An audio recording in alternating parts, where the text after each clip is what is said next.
here's some tips for your next trip to Alton Towers, including, if late today, is soggy as hell. Enjoy!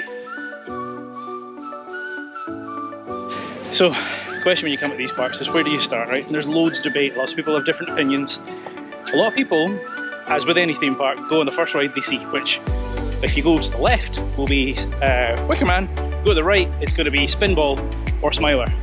So those are going to be kind of busy quite quickly, but there's an argument if you get on them in the morning, you might get, if you're there early enough, you may get in the queue before it's any size.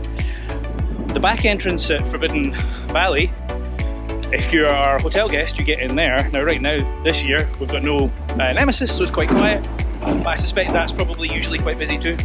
So I would say the Dark Forest is probably a good shout, over by Rita and 13, because that's at the back of the park, there's no entrances there. If you can get over there first, you'll probably get on things quite quick. And those, well, like most of the rides here, once they've got a queue, they don't shift them. If you're coming to Towers, you want to install the mobile app. It's got everything in it, give you directions if, like me, you're not here very often and you kind of roughly know your way around, but not quite. Queue times, obviously. If you're taking ride photos, you collect them inside the app, and other general information. So definitely worth installing the app if you're coming here. Tell you opening times, tell you if rides are closed, all that kind of good stuff. Food's obviously an important thing when you come to a park. Alton Towers has quite a lot of choices. They've got restaurants, you've got your all-you-can-eat pasta pizza buffet place, you've got woodcutters, you've got the roller coaster restaurant, and there's tons of like stalls and stuff that do things, but it can add up really quickly. So, hot dog meal, I think we just got a hot dog meal and it was like £10.50. The all-you-can-eat pasta pizza place is like 18 quid. They do let you bring your own stuff in though, so if you want to save a bit of cash, bring some snacks, maybe even bring a packed lunch. Because certainly if there's a family, it adds up. We just got, so 5 of us, we just got hot dog meals and it was 52 quid. It's expensive. If you are coming here, you're going to want to stay hydrated. They do have Coke freestyle machines all around the park, so you can pay for the cup and refill it as many times as you want. The first year they were here, they also had free water at those Coke freestyle machines. You got rid of that. Instead, they've now got 5 or 6 water stations around the park, not beside the Coke freestyle things annoyingly, but they are on the app, so you can find them if you look. This one may sound obvious, but I'm going to say it anyway. If you want to come here, avoid weekends, avoid school holidays, try and come here on a weekday during term. This is mid-term right now in Scotland, but it's not mid-term in England. It's actually quite quiet, so I've kind of lucked out. But you definitely don't want to be coming here on a weekend or in the middle of the summer holidays, because you will be waiting a long time for everything. If you are coming here, you want to try and get here as early as you possibly can. Take today, for example, park opened at 10. Oh, sorry, rides open at 10. The park opened at 9. So we got here at 8:30 thinking we'll get to the front of the queue, we'll get in. We did. We went to Wicker Man, got told it wasn't open at 10. Went to Smiler, and then at about 10 to 10 they went, yeah, this isn't open either. So that can backfire on you. But in theory, if you get here an hour before the park opens, they do open the gates and let you in, and then you can try and get in those queues. So, I know I said avoid coming here on the busy days. Definitely do that. But if for whatever reason you can only come here on the busy days, or you come here not expecting to be busy and it turns out it is, you probably want to get Fast Pass. They do have a couple. There's a cheap one that gets you on a few rides, there's a more expensive one that gets you on all the rides. And they also have single shot, it's just one ride specifically. Also, only on Smiler, have a single rider queue. So you can use that if you're just wanting to avoid waiting forever. If like me you don't come here very often and you certainly don't have an annual pass, keep an eye out in your local supermarket for offers. Quite often I've seen them on cereals, seen them on soap, and I think they also have vouchers sometimes in newspapers as well. So have a search online, you quite often will get 2-for-1 tickets for Alton Towers and various other Maryland attractions. Definitely want to save some money if you're coming in a group.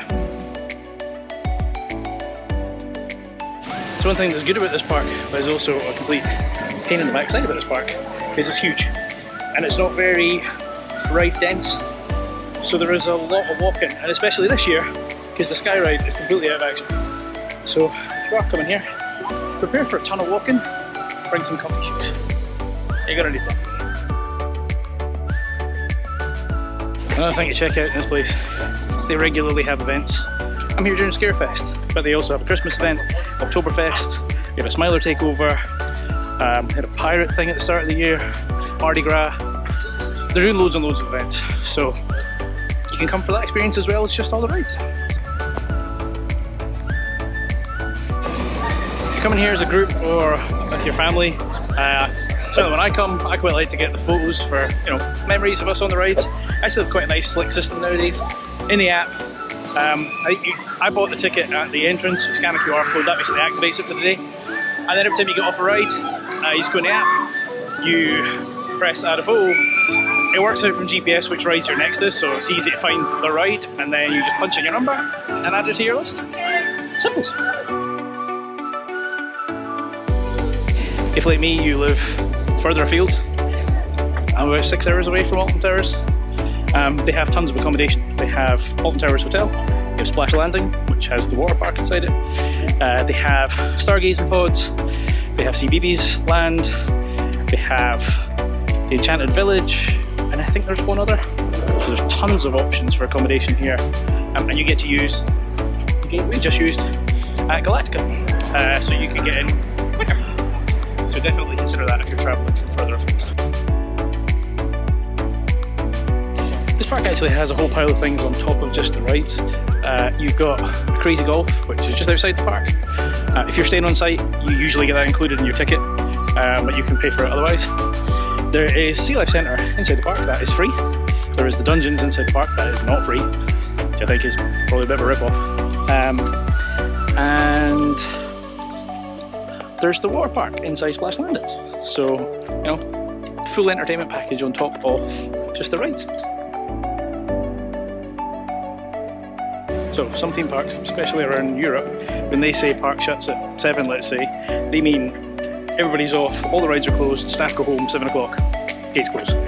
Alton Towers isn't like that. If they say park shuts at 9 like they do tonight, you can sneak in the queue for, let's say, Wicker Man at 8:59. So the park can be open quite a bit beyond the advertised time, and you can sneak into the rides up until the very last minute. If you come here in the wetter months, they do have a rainy day guarantee. I've lucked out actually, because the weather today implied it was going to be terrible, and it hasn't been. But if it rains for a significant portion of the day, I think it'd be just an hour of solid rain, you're eligible for a free return within 12 months. So if you do come here, you've travelled a long way, and your day's ruined by a little bit of weather, go get services, have a word with them. There is a link on the website that tells you all the details. But yeah, you should be entitled to a free day return within 12 months. So when you come here, there's the roller coaster restaurant. Is it worth doing? I'd say it's a one and done. It's definitely an experience, so I'd suggest trying it. The food is mediocre, the price is high. Certainly if you've got kids with you, they'll enjoy the experience of seeing their food coming down a roller coaster track, doing loop-the-loops, and then getting delivered to your table. But it is, I would say, a one and done experience. As I said, there's better food, and there's definitely cheaper food. But give it a shot.